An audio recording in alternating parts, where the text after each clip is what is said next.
नमस्कार, सत श्री अकाल, आदाब, जोहार। धन्यवाद आप इस प्रेस कॉन्फ्रेंस में शामिल हुए हैं। आज का प्रेस कॉन्फ्रेंस एक खास विषय पर है। मोदी सरकार की सामरिक, रणनीतिक, स्ट्रैटेजिक, डिफेंस और आर्थिक डिप्लोमेसी की फेलियर पर है।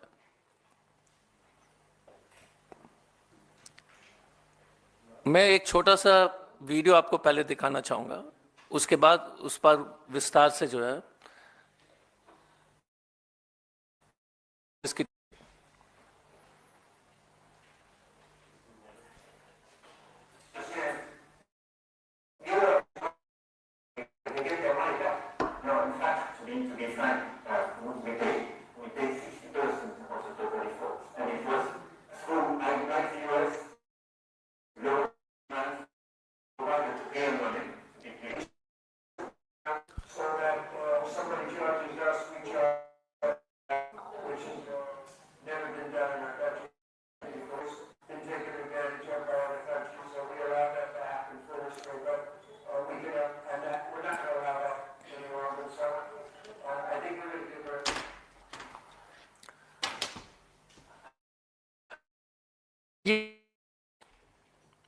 एक तरफ किस तरह से ट्रंप को जो करेक्ट कर रहे हैं, बोल रहे हैं कि आप गलत बोल रहे हो। दूसरे तरफ हमारे देश के प्रधानमंत्री जी के सामने देश के बारे में अमेरिका के राष्ट्रपति लेटर सबसे ज्यादा टैरिफ होती है, हम उसको बर्दाश्त नहीं करेंगे, हम रेसिप्रोकल टैरिफ लगाएंगे। इस तरह के बातें मोदी जी के सामने, और मोदी जी ने एक शब्द भी नहीं बोला। यही हाउडी मोदी आपको याद होगा, ह्यूस्टन में howdy Modi, how are you doing Modi, howdy Modi, howdy Modi. और भारत और अपने सामने भारत को जो है टैरिफ वायलेटर आते राष्ट्रपति जी कह रहे थे। और पिछले एक हफ्ते में आपने देखा अमेरिका के राष्ट्रपति बोल रहे कि हमने मोदी को $12 बिलियन दिया, हमने 21 मिलियन। बेस्ट फ्रेंड का जो है व्यवहार, अगर ये बेस्ट फ्रेंड है तो दुश्मनी ठीक है। भाजपा के ट्रोल्स थकते नहीं है, विश्व गुरु बोलते रहते हैं। जब मोदी जी गए थे तो अमेरिका के चीफ ऑफ स्टाफ ने उनको रिसीव किया। जब मैक्रोन जाते हैं, जापान के प्रधानमंत्री जी जाते हैं, तो ट्रंप साहब अपने से आए थे उनको रिसीव करने के लिए। पूरी तरह से टीवी में जो एक न्यूज की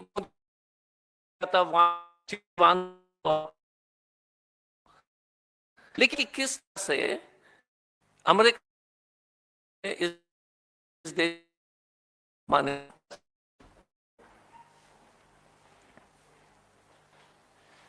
और आज के प्रेस वार्ता में आप कुछ चिंता, मोदी जी वापस आए और जैसे ही वापस आए थे तो अमेरिका ने अनाउंस किया कि F-16 का $356 मिलियन, $356 मिलियन, 3,000 करोड़ के आसपास के जो है स्पेयर पार्ट जो है F-16 के मेंटेनेंस के लिए वो दिया जा रहा है पाकिस्तान को। कोई शब्द नहीं है विदेश मंत्रालय से।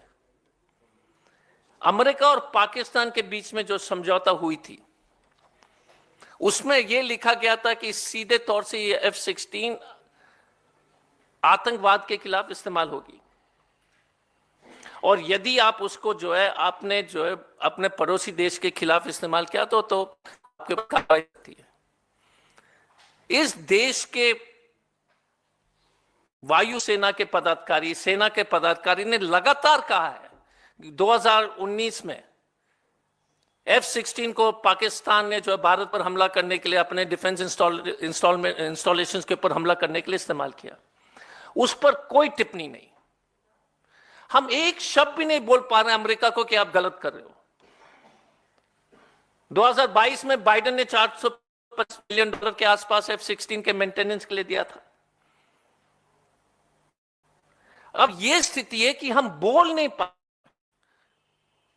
कि पाकिस्तान को जिस तरह से अमेरिका पूरी तरह से मदद पहुंचा रहे हैं और हमारी सरकार के पास बस हिम्मत ही नहीं है बोलने के लिए।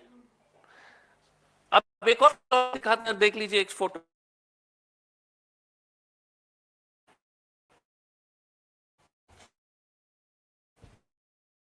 है असली लीडरशिप का।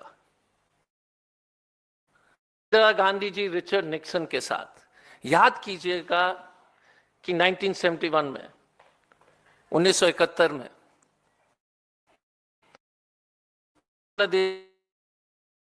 अमेरिका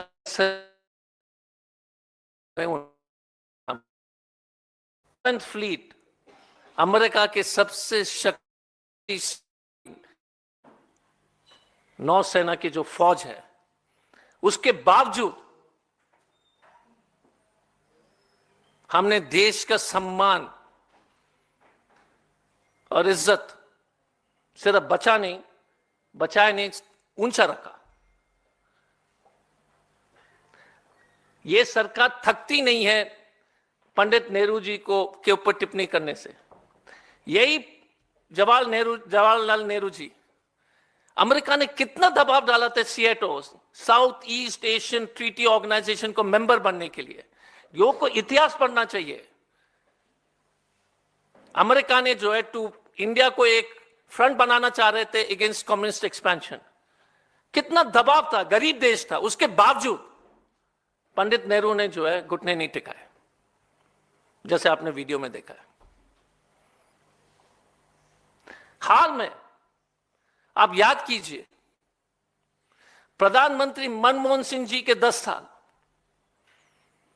2010 में सिक्योरिटी काउंसिल के 500 सदस्य दिल्ली आते हैं और 500 ने भारत के बारे में कितने कितने अच्छे बातें सबके सामने की। भारत के तारीफ हुआ दुनिया भर में। 123 एग्रीमेंट, सिविल न्यूक्लियर डील के बारे में आप सब लोग को जानकारी है कि उसके चलते आज जो है मोदी सरकार बोल रही है कि हम जो है प्राइवेट न्यूक्लियर कंपनीज को इस देश में लाएंगे। हमने जब हमने इस देश के लिए हथियार का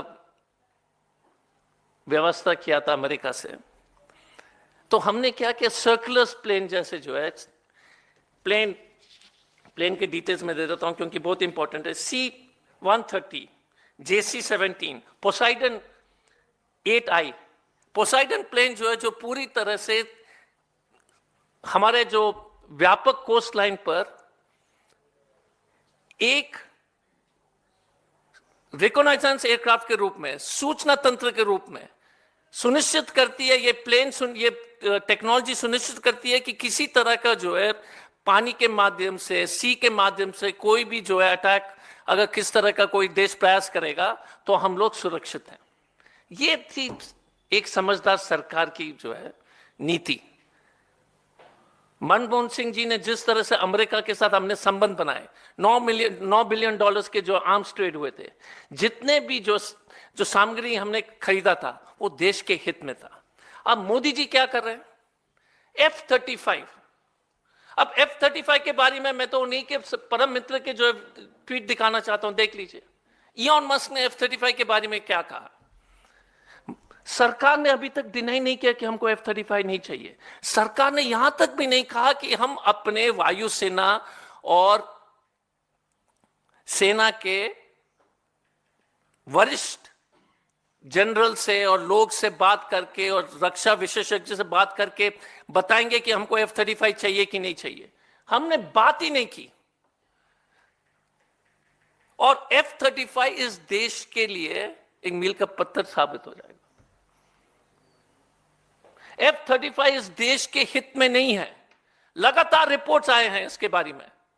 आप देख लीजिए कि ये जो इसके डिजाइन में खराबी है, इसके ऑक्सीजन में खराबी है। मस्त साहब लिखते हैं कि इसको जो है हर चीज उसमें शामिल किया गया, इसलिए वो इनएफेक्टिव है। और एक एक जहाज $100 मिलियन के आसपास का है। तो भारत ट्रंप साहब को खुश करने के लिए यह भी नहीं बता पा रहे हैं कि इसको मत खरीदिए। हम इस सरकार से यह पूछना चाहते हैं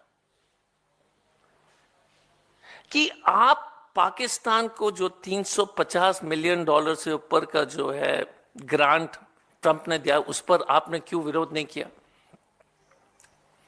आपने क्या F-35 के बारे में अपने एक्सपर्ट से डिस्कशन की थी कि नहीं की थी? क्योंकि ये जो जब स्टेटमेंट आता है दो राष्ट्रीय अध्यक्ष के बीच में, तो F-35 के बारे में क्या F-35 के बारे में डिस्कशन क्यों नहीं हुआ? हम प्रधानमंत्री सरकार से पूछना चाहते हैं कि आपने देश को इतना कमजोर और इतना बड़ा खतरे में क्यों डाला?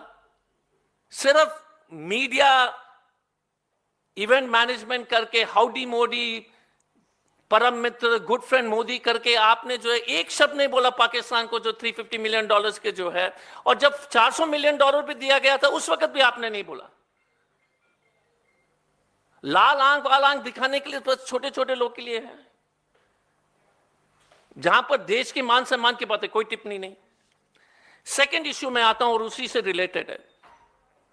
आपने देखा होगा कि टैरिफ के बारे में किस तरह से ट्रंप साहब जो है भारत को नीचे दिखाने का कोशिश कर रहे हैं। और ये सरकार इतनी डरी हुई है, बेशरम सरकार है कि मोदी जी का जाने से पहले उन्होंने हार्ली डेविडसन का 50% टैक्स कम कर दिया था, कस्टम्स ड्यूटी, और टेस्ला का 85%। जाने से पहले होता है ना कि जब स्टूडेंट खराब मार्क्स लाता है तो वो फिर पहले क्या बोलते हैं, कंपास बॉक्स को ठीक करता है। उसी तरह के व्यवहार है।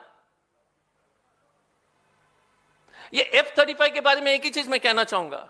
आपने नापतोल वाला प्रोग्राम तो देखा होगा, 2 बजे रात को जो प्रोग्राम जो है एडवर्टाइजमेंट चलता है नापतोल वाला चैनल में, पता नहीं आप देखे कि नहीं देखे हैं? हाँ, नापतोल 2 बजे रात को फालतू चीज बेचते रहते हैं। ये नापतोल जैसे है क्या F-35? 2 बजे रात को इंडिया में 2 बजे तक जब मोदी जी ने अनाउंस किया, और मोदी जी कुछ बोल ही नहीं रहे, क्योंकि F-35 का जो है खरीदना नापतोल के बराबर हो गया। ना कोई सोच, ना कोई विचार, ना कोई फीडबैक, बस चले गए और हां बोल दिया, या ना भी नहीं बोला, हां बोला, किसी को नहीं मालूम है। अब टैरिफ की बात हम करते हैं। ये सरकार ध्यान भटकाकर जो है पूरे अपने 10 साल पार कर चुकी है, और ये कोशिश रहेगी हमेशा अगर 5 साल और पार करने के लिए। पिछले 1 साल में 80 lakh crore, I repeat, 80 lakh crore market से उड़ गया है। जनवरी से 45 लाख करोड़। आप समझ रहे हैं? जितने भी पेंशन स्कीम, म्यूचुअल फंड, गरीब आदमी ने जो पैसा डाला था पिछले 15-20 साल में, पूरे गेन्स खत्म हो गए। आपने जो पैसा डाला था 5 साल पहले, बराबर कर दिया मोदी जी और मोदी जी की सरकार ने। और क्यों बताता हूं। शुरू करते टैरिफ से, और इसीलिए मैं बार बार कहता हूं कि ये सरकार इतनी निकम्मी है, डब्बू है, कि बॉर्डर असुरक्षित है और अर्थव्यवस्था चौपट है। टैरिफ के चलते, अमेरिकन टैरिफ रेसिप्रोकल, पारस्परिक टैरिफ जो बोलते हैं, रेसिप्रोकल टैरिफ, मतलब हम 10% देंगे तो वो 10 करेगा 50।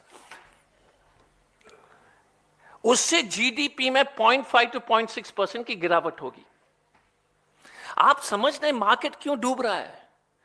लोग को विश्वास नहीं है कि मोदी सरकार कुछ कर पाएगी अमेरिका के खिलाफ। और ये सरकार को पहले से निर्मला सीतारमण को मालूम था कि टैरिफ लगने वाले हैं। उसके बावजूद, और सच सोच लीजिए 6.5% अगर जीडीपी है, -0.6 कर दो 5.9 आ जाता है। और इन्फ्लेशन अगर जोड़ दोगे, आप सोच लीजिए इस देश का क्या स्थिति होगी। लोग नहीं समझ पा रहे हैं कि इस देश जो है किस खतरे की तरफ बढ़ रहा है। तो मोदी जी जो है अर्थव्यवस्था के दुश्मन है। नोटबंदी, घटिया जीएसटी,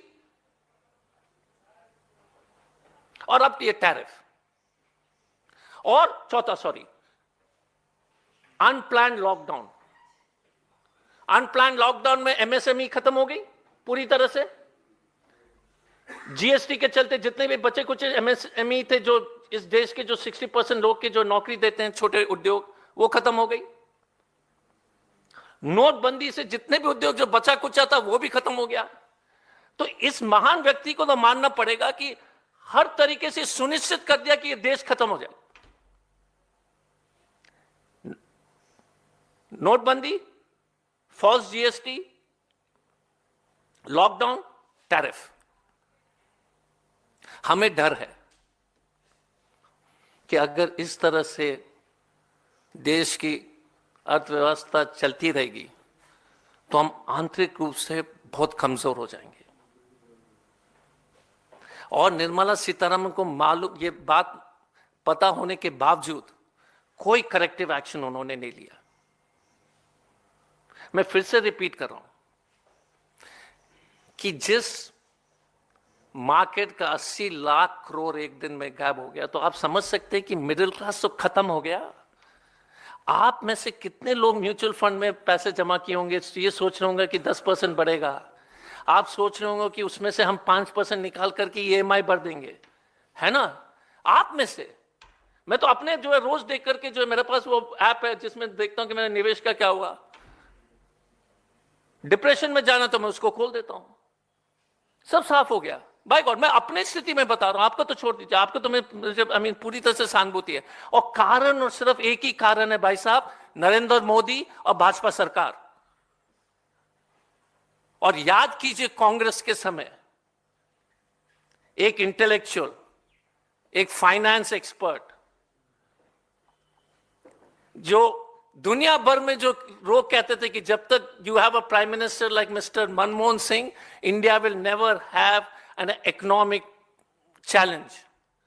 जर्मनी के चांसलर, अमेरिका के चांसलर, बैरक ओबामा बोलता था कि हम पूछते थे कि दुनिया के इकोनॉमी के बारे में थोड़ा सा मनमोहन जी हमको बताइए। अगर आपने बैरक ओबामा के वर्क्स पढ़े होंगे तो Barack Obama asking prime minister Modi and his comments, prime minister Manmohan Singh, कि हम जब दुनिया के अर्थव्यवस्था के बारे में किसी तरह की जानकारी हम और या ज्ञान अगर हम लोग को जरूरत पड़ती थी तो हम मनमोहन सिंह जी से बात करते थे। एक ही पार्टी जो देश के सामरिक विषय पर हमेशा देश को आगे रखा। आपने देखा होगा कि मैंने बताया था, nuclear deal, Hercules aircraft acquisition, Poseidon aircraft acquisition, ensuring America is on India's side without compromising our independence, without bowing our head. दूसरे तरफ economic stability. भारत का मार्केट 1 ट्रिलियन नीचे गया डॉलर में, चीन का मार्केट 2 ट्रिलियन ऊपर जा रहा है। $100 बिलियन का ट्रेड डेफिसिट चीन से तो हो ही चुकी है। अब अमेरिका के साथ भी $500 बिलियन का ट्रेड डेफिसिट करेंगे। क्या भारत, लास्ट में इतना ही सवाल है कि क्या भारत चाइना और अमेरिका का जो सामान का डंपिंग ग्राउंड है? क्या टेस्ला और ये सब कंपनी आकर के हमारे ऑटोमोबाइल इंडस्ट्री को खत्म करेंगे? क्या भाजपा सरकार जो है, एक ही नियत है भाजपा को कि सीमा को कमजोर करें, चीन पाकिस्तान के बारे में कुछ ना बोलें, और अर्थव्यवस्था को ऐसे बना दीजिएगा कि सब हम लोग Chinese shirt, Chinese phone, American car. And please remember to all of you, जिस दिन अमेरिका के टैरिफ हम हटाएंगे एग्रीकल्चर प्रोडक्ट्स में, जिस दिन, और वो होगा क्योंकि रेसिप्रोकल है और ये सरकार करेगी, मैं आपसे अनुरोध करूंगा मोदी सरकार से पूछिए, जिस दिन एग्रीकल्चर प्रोडक्ट सेब, जिस दिन एप्पल पर आपने टैरिफ हटाया पूरा हिमाचल खत्म, जिस दिन आपने ग्रेप्स पर टैरिफ हटा दिया पूरा आंध्र प्रदेश खत्म, महाराष्ट्र खत्म, जिस दिन दूध पर आपने टैरिफ हटा दिया होल मिल्क इंडस्ट्री खत्म, America will dump. I would request you to please remember these words of mine.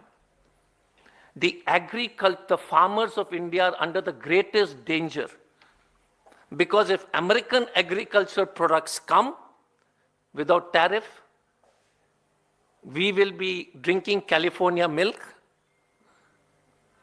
eating apples from Washington, Seattle, and all our 70% of our population will suffer and have the worst future.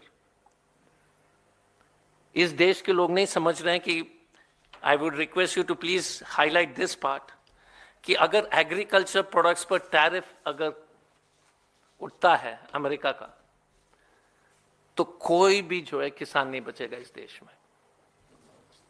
अगर गाड़ी के tariff ऐसे बंद हो गए, कम हो गए, अगर गाड़ी के टैरिफ कम करेंगे, ना तो महिंद्रा रहेगी, ना टाटा, ना Maruti.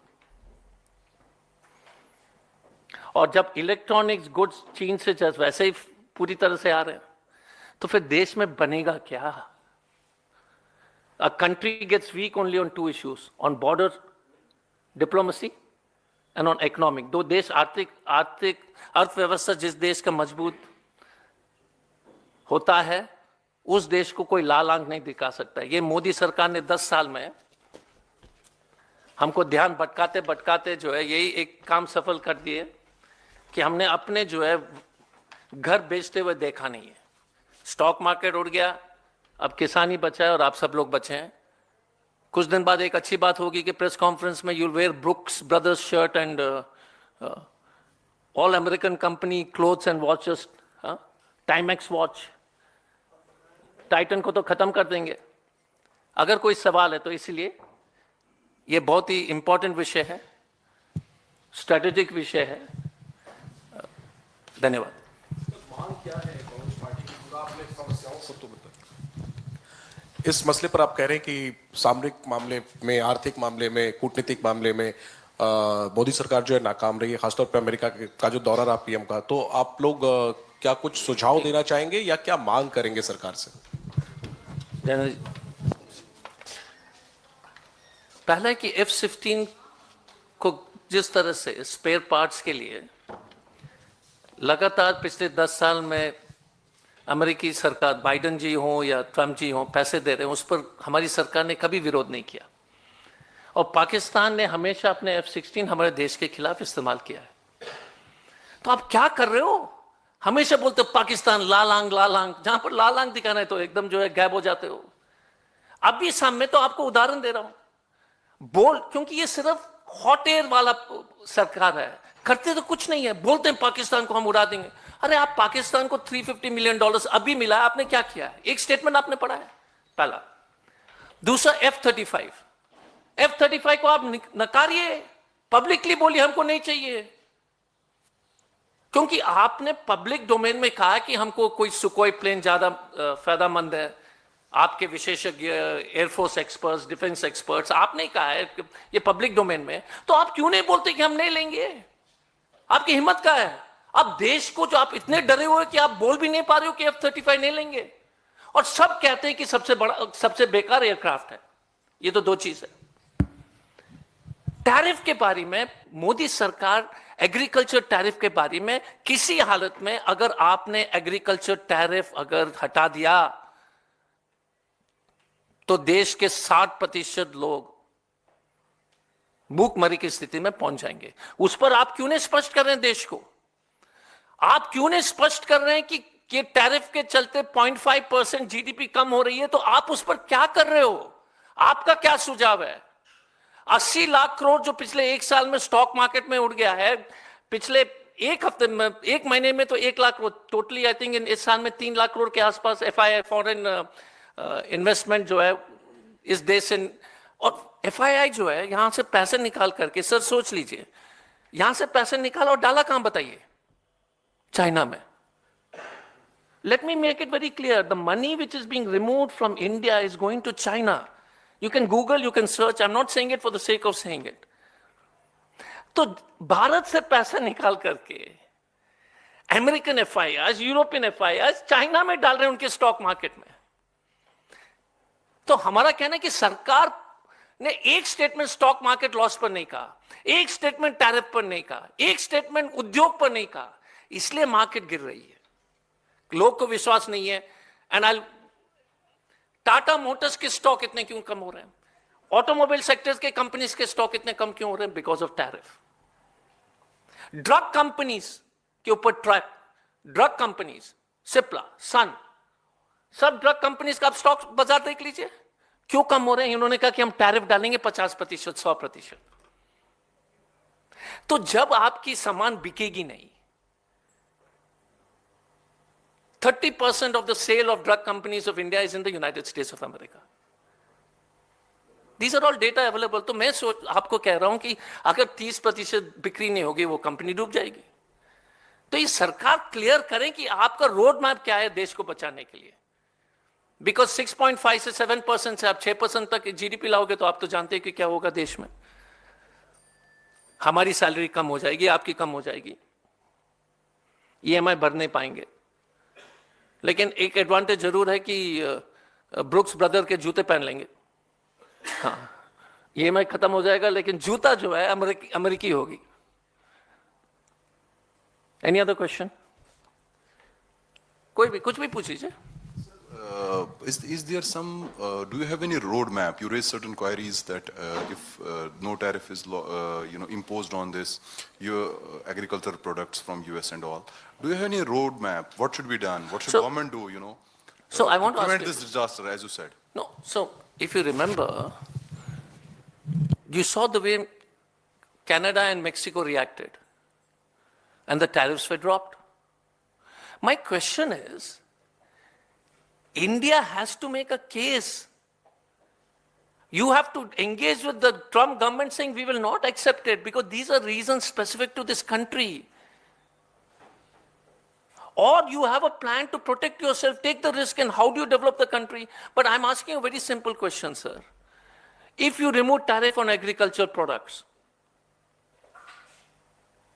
can you imagine what will happen to India? Cheese will come from Switzerland.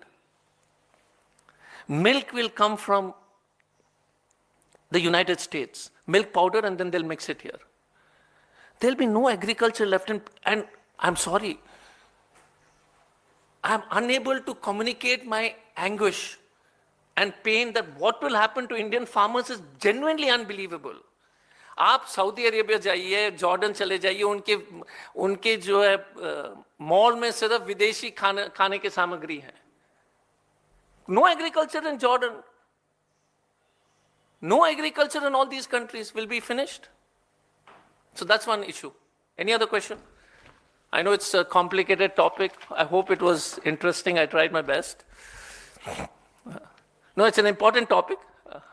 But we are so used to event management that. Yes, sir. जी. क्या कहना चाहते हैं आप? मतलब प्रधानमंत्री जी को आप टारगेट कर रहे हैं, ट्रोल कर रहे हैं, ऐसा लगता है. नहीं सर, मैं कह रहा हूं कि दो राष्ट्र अध्यक्ष की मीटिंग है सर. एक राष्ट्र अध्यक्ष कितना बोल्डली हाथ बढ़ा करके बोलता है कि नहीं आप गलत बोल रहे हो, और दूसरा राष्ट्र अध्यक्ष, और हम चाहते हैं कि हमारे प्रधानमंत्री भी ट्रम्प का हाथ पकड़ करके बोले. हम चाहते हैं, देखिए, हम नहीं चाहते कि हमारे प्रधानमंत्री जी जो है डरे हुए वहां सहमे हुए बैठे हैं वहां पर. हमें खराब लगता है. भाजपा के ट्रोल्स को भी बोलिए, उनको भी खराब लगनी चाहिए. आपने, मैंने देखा था, इसलिए मैं चाहता था कि मोदी जी आप पकड़े बोले कि no mister Trump on tariff, you are wrong, we will discuss this separately. तब ना देश की इज्जत जो है बरकरार रहती. नहीं तो ये फ्रांस, और मैंने सिर्फ उदाहरण दिया थी. आप ही अपना निष्कर्ष पर पहुंच जाइए. मैंने सिर्फ 2 वीडियो दिखाया और मैंने दिखाया कि 2 राष्ट्र अध्यक्ष के रिएक्शंस कैसे हैं, अलग अलग हैं. हम चाहते हैं कि मोदी जी जैसे कांग्रेस के ऊपर बरसते हैं उसी तरह से ट्रंप के ऊपर बरसे. कांग्रेस के ऊपर हमेशा उनका पूरा फायर रहता है, उसी तरह से जो है ट्रंप को क्यों नहीं करते हैं? अजय सर, सवाल मेरा सर आपसे ये है कि सर। कुंभ का भी आज समापन हो रहा है, यूपी सरकार उसको बड़े पैमाने पर योगी सर। आदित्यनाथ भी उसको मना रहे हैं। इस बीच आपकी सहयोगी पार्टी है एक सपा के ही एक नेता ने सवाल खड़े कर दिए राहुल गांधी और गांधी परिवार पे इस कुंभ में ना जाने को लेके, आप क्या कहेंगे? देखिए, पता नहीं वो व्यक्ति कौन है। अब कोई भी जो है रोड पर चलने वाले व्यक्ति का मैं टिप्पणी पर मैं क्या बोलूं? कोई भी कुछ भी बोल दे, अनाप शनाप बोलने के लिए तो फ्रीडम है देश में, तो अभी भी आजादी है, जेल नहीं जाते हैं इसके लिए, तो अच्छी बात है। मैं जानता भी नहीं उस व्यक्ति को, ना कोई जानता, आप भी नहीं जानते होंगे, बोलने से पहले तो आप भी नहीं जानते थे। जब से उन्होंने बोला था तो लोग उनके जाम याद कर लिए, तो बोले कि और उचित टिप्पणी देते रहेंगे, नहीं तो कोई जानता ही नहीं था उस व्यक्ति को, तो मैं क्यों बोलूं उसके बारे में? लेकिन एक बेसिक सवाल जो है वो लगातार इस बात को लेकर उठ रहे हैं, क्योंकि जब तक ये कुंभ चला तब तक कई बार तारीखें बदली गई। मीडिया में भी ये चला कि राहुल गांधी जो है वो कुंभ जा सकते हैं। गांधी परिवार को उत्तर प्रदेश कांग्रेस कमेटी की तरफ से 4 तारीख का डेट भी दिया गया था कि आप आइए यहाँ। क्या बतौर कांग्रेस के नेता आप लोग को कोई जानकारी दी गई कि मीडिया अगर सवाल करे तो आप क्या जवाब देंगे? नहीं, फर्स्ट क्वेश्चन, आपने कितना कवर किया था जब हम सोमनाथ मंदिर गए थे, जब सोनिया जी जो है कुंभ गई थी? ये आस्था की बात है हमारे लिए। देखिए, कांग्रेस पार्टी में मस्जिद हो, मंदिर हो, गुरुद्वारा हो, हम सब धर्म का सम्मान करते हैं। हमारे लीडर सचिन पायलट गए थे तो आपने कितना कवरेज दिया था? कांग्रेस पार्टी के लीडर्स गए थे कुंभ में, राहुल जी गए थे, सोनिया जी पहले भी जा चुकी है, तो उसके बारे में आप बीजेपी हम कब जाएंगे, कि क्या करेंगे? ये इस देश में ये प्रेस कॉन्फ्रेंस और ये कुंभ वाला सवाल सही तरीके से दर्शाती है कि देश की क्या स्थिति है। हमने देश की जो चुनौती 80 लाख करोड़ के बारे में बताया, ठीक है ना? ये ध्यान भटकाने के लिए, not you, I am saying this guy from this other party, पूरी इस पर डिबेट है। आप सोच लीजिएगा कि जिस देश में 80 लाख करोड़ स्टॉक मार्केट में डूब गया, जिस देश में जो है पाकिस्तान को जो आप एक टिप्पणी नहीं कर सकते हो, जिस देश में जो है पूरी तरह से एग्रीकल्चर चौपट होने की स्थिति में है, अशोक गुलाटी से पूछिए, वो तो विशेषज्ञ हैं, वो तो प्रो गवर्नमेंट भी है, वो क्या बताएंगे? वो भी यही बताएंगे। हमारा इतना ही कहना है, madam, please cover us whenever we visit religious places. We don't have to explain our आस्था। हम जब जाते हैं, जाएंगे अपने टाइम पर जाएंगे, फिर से कुंभ होगा, अर्ध कुंभ होगा, महाकुंभ होगा, होता रहेगा। So this is all, to bring ये सब डिबेट जो है 80 लाख करोड़ को छिपाने के लिए जो है टीवी में डिस्कशंस होंगे। मैं आपके चैनल से अनुरोध करूंगा कि 80 लाख करोड़ के बारे में भी डिबेट कर लीजिए और हमको बुलाइए, हम आपके आभारी रहेंगे। अजय जी सवाल इसलिए है क्योंकि राम मंदिर भी आप लोग नहीं गए, कांग्रेस नेतृत्व नहीं गया, उसमें आपने बकायदे अपनी बात कही। आप कुंभ में नहीं गए, तो एक एंटी हिंदू आपकी छवि बनती जा रही है, और आप ये मैसेज जा रहा है कि कांग्रेस पार्टी हिंदुत्व को कहीं ना कहीं इग्नोर कर रही है। नहीं। ऐसा क्यों जा रहा है? अरे पूरा यूपी कांग्रेस राम मंदिर, तो प्रॉब्लम क्या है? हम जब सोमनाथ मंदिर गए थे, इतने हर जगह, अभी रायबरेली में कितने मंदिर में राहुल जी गए थे? आप बीजेपी के एजेंडा पे जाएंगे क्या? रायबरेली में हमने नहीं गए थे क्या? हैदराबाद में हम नहीं गए थे क्या? ये प्रॉब्लम वही है। रायबरेली में हम जाते तो आप उसको जो है हिंदू के पक्ष में नहीं देखते हैं। और दूसरी बात है, बस एक चीज है, हम मंदिर भी जाएंगे, मस्जिद भी जाएंगे, गुरुद्वारा भी जाएंगे, और जब हम इतने बार, और आप बताइए सर, जब हम रायबरेली में मंदिर में गए थे तो आपके टीवी का कैमरा कहां था? अच्छा, दिखाया था तो अच्छी बात है, फिर सवाल क्यों पूछते हैं? तो सेकंड क्वेश्चन, जब आपको मालूम है कि हमारी आस्था जो है इतना पवित्र है और पुण्य है, उसके बावजूद भी छेड़ने के लिए आप सवाल करते हो, तो अच्छी बात नहीं है। नहीं, प्रॉब्लम आप बताओ कि रायबरेली में गए थे, सी रिलीजियस बिलीफ, नहीं बॉस, नहीं, एक minute. We have great belief, respect for whether it is the Kumbh, whether it is Swami Ayappa temple, whether it is the Eid ul-Fitr, whether it is the Christmas, whether it is Gurpurab. As a party, we respect every religious event.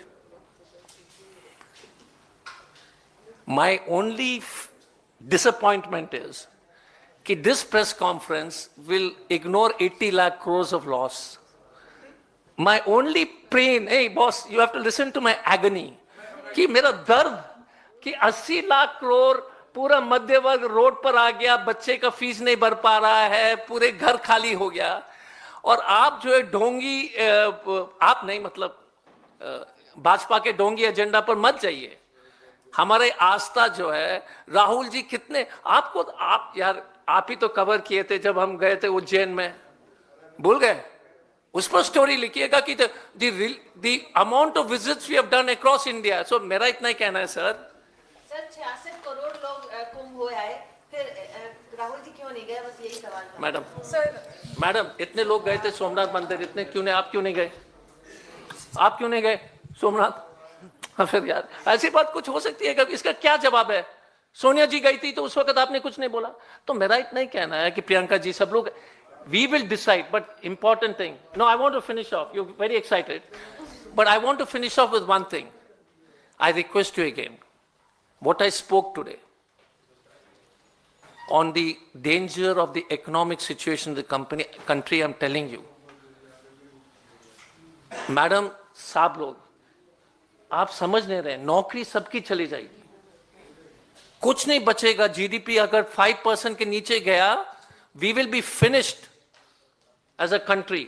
No jobs will be there. फिर सवाल करने के लिए भी नहीं रहेंगे और मैं बोलने के लिए भी मैं नहीं रहूंगा, क्योंकि जो है सबकी नौकरी चली जाएगी. Sir, there's a petition. मेरा तो नौकरी नहीं है तो मैं तो बोलूंगा, लेकिन ये सामने खाली होगा. Sir, there's a petition filed in Supreme Court to ban the convicted netas permanently. But center is saying that अभी का जो rule है 6 साल का, वही ठीक रहना चाहिए, and any such rule regarding convicted neta should be through parliament and not through the court. How do you see this? No, it's very simple. The punishment should be commensurate with the offense, right? So suppose somebody is life imprisonment for murder, some neta has done a murder, then obviously he's inside jail now, so he can't come, na?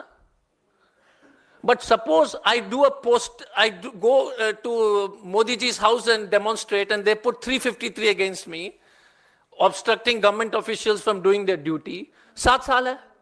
No, एक minute madam. No. Conviction, one sec. You're making a mistake. If you're convicted, and if you're convicted beyond, how can you contest from inside the jail? The second issue is, the conviction has to be stayed. Madam, legal. You can get convicted and fight, but the conviction has to be stayed. And if it is above 2 years, then you cannot contest unless it is stayed. So ये तो clear है. अगर मोदी सरकार जिस तरह से हमको jail भेजने का प्रयास कर रहे हैं सभी को, हमने काला झंडा दिखा दिया, जैसे हमने काला झंडा दिखा दिया मोहन भागवत को, तो आपने हमको जेल भेज दिया. हाँ, उड़ीसा में बच्चे लोग ने काला झंडा दिखाया तो जेल भेज दिया. अगर आप उसमें कन्विक्ट कर लोगे काला झंडा दिखाने के लिए, फिर तो ये तो डिक्टेटरशिप हो जाएगी, जो मोदी जी कर ही रहे हैं. So I think the punishment should be commence. और दूसरी बात है, मोदी जी भी नहीं चाहेंगे, क्योंकि उनकी पूरी आधी पार्टी तो जेल में जाएगी ना, फिर चुनाव नहीं लड़ पाएंगे. हाँ, बाल तो बॉस बच गए, लेकिन बाकी लोग तो 90% तो उनके लोग भी नहीं लड़ पाएंगे ना, फिर उनके पास आदमी नहीं रहेगा चुनाव लड़ने के लिए. वो भी चिंता की विषय है. उनके पास ज्यादा अपराधी हैं. हाँ.